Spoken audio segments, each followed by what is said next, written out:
And my message, not only to my European colleagues, but especially to the United States, is that if we don't drive a more cooperative or dignified foreign policy with especially the global south, the likes of India, we're going to lose this game. We need India.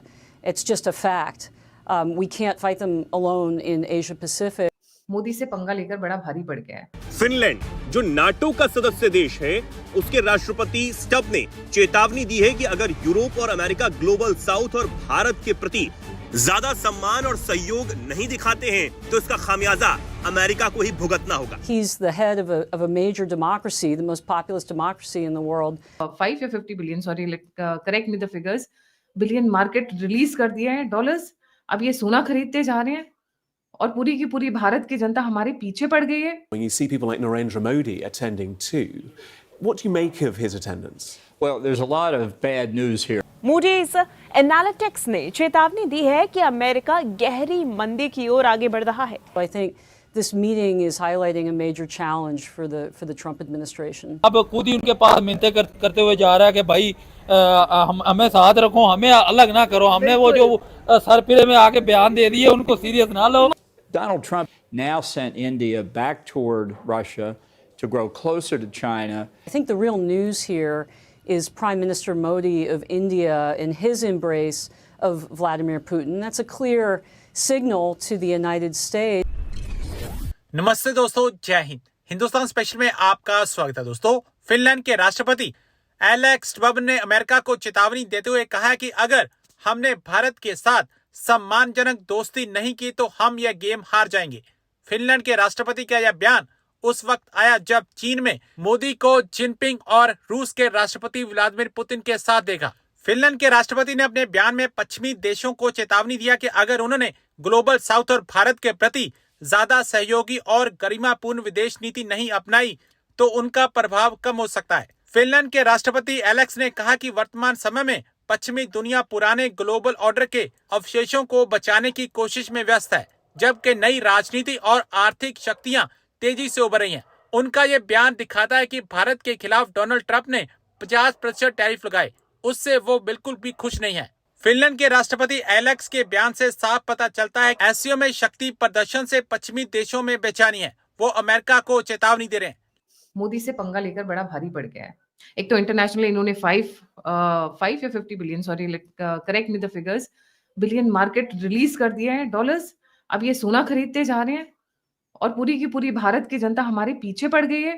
ना ना ना ना ना ना ना, ये तो पूरी दुनिया में बदनाम कर दिया इन्होंने मुझे। सारे मेरे अपने अलाइज मेरा साथ छोड़कर चले गए, Japan, Australia, south Korea, Canada, UK ने भी स्टेटमेंट दिया, इजराइल तक ने स्टेटमेंट दे दिया। तो पंगा लेना तो पड़ गया है भारी। अब क्या करूं? अब कुछ नई तरकीब निकालता हूं, अब किसी और को पकड़ता हूं जिसके साथ दुनिया खड़ी नहीं होगी। सो he's come up with another interesting story today in the morning, for us the morning and their probably night. Adi bhai, a very warm welcome on the show. Just for viewers information, this is the 6th engineer that we have on the alternate media. Abhishek Tiwari, Dr. Avinash, Sandeep Singh, Shivam Chaudhary, Manish Chaudhary और सबसे बड़े आदित्य भाई, DC के product हैं, Delhi college of engineering, very fond of weapons और घर में बड़ी अच्छी कलेक्शंस लगा रखी है। So a very warm welcome on the show. Let's get started जी। तो आज डोनाल्ड ट्रंप ने जैसे खिसियाई हुई किसी की प्रेमिका होती है वैसे एक ट्वीट लिखा है वापस। मतलब अस्पताल में है या अस्पताल में नहीं है किसी को पता नहीं है, कहाँ से लिखा है, कहाँ से बोला है, लेकिन बड़े बीमार दिख रहे थे। अब वो बोलते हैं the big question to be answered is whether or not president Xi of China will mention the massive amount of support and blood that the United States of America give to China in order to help it secure its freedom from a very unfriendly foreign invader। मतलब president of United states को इस तरह का line लिखना, इसको देख के तो जॉर्ज वॉशिंगटन आज आत्महत्या कर लेंगे। जॉर्ज वॉशिंगटन पे गले फंदा लगा के लटक पड़ेंगे कहीं से कि भाई कभी ऐसा सोचा नहीं होगा कि अमेरिका का राष्ट्रपति ऐसी लाइन लिखेगा। मैं आपको इसके ऐतिहासिक रीजन बताता हूँ। यूनाइटेड स्टेट्स ऑफ अमेरिका जो कि युद्ध लड़ रहा था 19 वर्ल्ड वॉर 2 का, और उसके पहले वर्ल्ड वॉर 1 में भी स्थापित किया, लेकिन वर्ल्ड वॉर 1 यूरोपियन वॉर, और opium trade was done by the British, और अमेरिका ने भी बहुत एक्सप्लॉइट किया चाइना को। जापानीज ने चाइना को ऑक्यूपाई किया ताकि वो एंग्लो सेक्सन्स को दूर रखे। एंग्लो सेक्सन्स एक शब्द जो है देदे ने क्रिएट किया था 745 में एक नॉवल में, जो ओल्ड सेक्सनी से, जो कि नॉर्दर्न जर्मन प्रोविंस है, वहां से वो आए थे।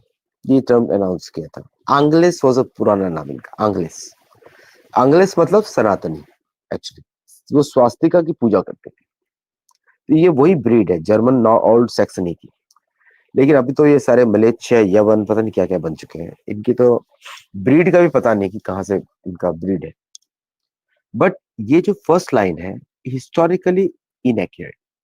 दूसरा, जापान ने जो इन्वेट किया था चाइनीज को, जापान जो है शिंतो, वो जो है, जो प्राइम मिनिस्टर मोदी ने जानबूझ के विक्ट्री डे परेड में नहीं गए, जहां पे चाइना जो है जापान के विरुद्ध सेलिब्रेट करता है। बिलीव मी, चाइना जो है would have been more culturally accurate under Japanese occupation, मैं ऐसा मानता हूँ। बिकॉज जापान का जो रिलीजन है वो शिंतो, सिंधु नदी के सभ्यता पे आधारित है, शिंतो। तो बट एनीवे, जो भी था हिस्टोरिकल फैक्ट जो भी है, अमेरिका ने किसी भी तरह फ्रीडम नहीं दिलाई चीन को। Believe me, Chinese freedom fighters fought, और जब अमेरिकन प्लेन्स जापान में बॉम्बार्डमेंट करके चीन में आते थे तो वो उनको बचा लेते थे। Okay, it was a purely Chinese freedom. America का उसमें कोई मदद नहीं था। Just like USA helped India in freedom struggle is a wrong statement. Subhash Chandra Bose ने आजादी दिलाई, दैट्स अ करेक्ट स्टेटमेंट। क्योंकि अभी हम हिस्टोरिकल करेक्शन की बात कर रहे हैं। हम महात्मा गांधी, अभी अब कोई बोलता है महात्मा गांधी ने आजादी दिलाई, Mahatma Gandhi was prove to be MI6 agent. Jawaharlal Nehru और इन लोगों ने भारत का डोमिनियन स्टेटस रखने के लिए बात करी। ऐसे बहुत सारे लोग हैं जो भारत में हैं जो रॉन्ग क्लेम करते हैं। The only credit goes to the Indian independence is Subhash Chandra Bose, जिसको मदद करने जापानीज आए थे, बिलीव मी। तो और इसी तरह जो चाइना का इंडिपेंडेंस है, it is not from Japan, is not definitely because of America. American को तो बचाया चाइनीज ने जापानीज से, उल्टा बोल रहे हैं वो। और इनका दूसरा लाइन है, many American died in चाइना's quest for victory. नहीं भाई, अमेरिकन ने कोई मदद नहीं करी।